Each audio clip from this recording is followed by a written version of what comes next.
Why should the black man in America concern himself, since we've been away from the African continent for 400 years, 300 or 400 years? Why should we concern ourselves? What impact does what happened to them have upon us? Number one, first you have to realize that up until 1959, Africa was dominated by the colonial powers, and by the colonial powers of Europe having complete control over Africa, they projected the image of Africa negatively. They projected Africa always in a negative light. Jungles, savages, cannibals, nothing civilized. And naturally it was so negative until it was negative to you and me. And you and I began to hate it. We didn't want anybody to tell us anything about Africa, and much less call us an African. And in hating Africa and hating the African, we ended up even hating ourselves without even realizing it. Because you can't hate the roots of a tree and not hate the tree. You can't hate your origin and not end up hating yourself. You can't hate Africa and not hate yourself. And you show me one of these people over here who have been thoroughly brainwashed, who has a negative attitude toward Africa, and I'll show you one that has a negative attitude toward himself. You can't have a negative attitude toward yourself, a positive attitude toward yourself, and a negative attitude toward Africa at the same time. To the same degree that your attitude, that your understanding of an attitude toward Africa becomes positive, you'll find that your understanding of and your attitude toward yourself will also become positive. And this is what the white man knows.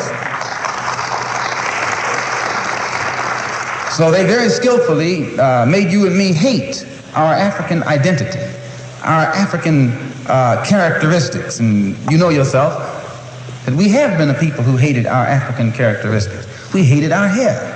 We hated the shape of our nose. We wanted one of those long dog-like noses, you know. Yeah. We hated the color of our skin. Hated the blood of Africa that was in our veins.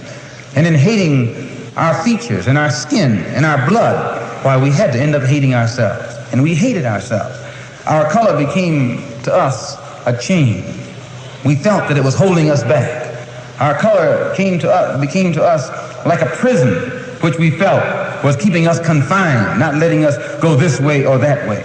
And we felt that all of these restrictions were based solely upon our color, and the psychological reaction to that would have to be that as long as we felt imprisoned or chained or trapped by black skin, black features, and black blood, that skin and those features and that blood that was holding us back automatically had to become hateful to us.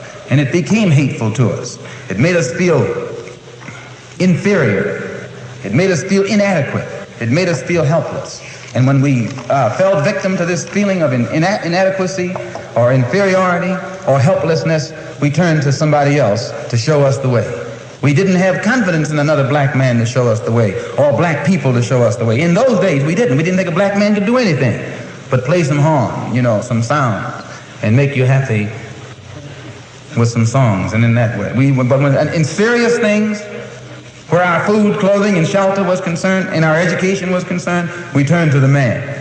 We never thought in terms of bringing these things into existence for ourselves. We never thought in terms of doing things for ourselves because we felt helpless. And what made us feel helpless was our hatred for ourselves. One of the things that made the black Muslim movement grow was its emphasis upon things African. This was the secret to the growth of the black Muslim movement. African blood, African origin, African culture, African ties. And you'd be surprised. We discovered that deep within the subconscious of the black man in this country, he's still more African than he is American.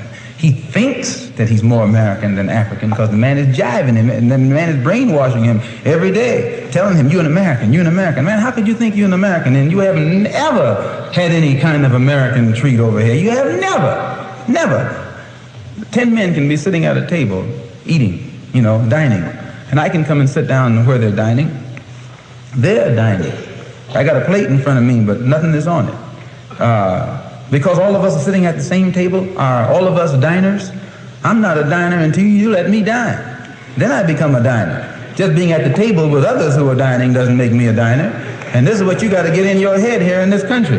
Just because you're in this country doesn't make you an American. And no, you got to go farther than that before you can become an American. You got to enjoy the fruits of Americanism. And you haven't enjoyed those fruits. You've enjoyed the thorns. You've enjoyed the thistles, but you have not enjoyed the fruits. No, sir.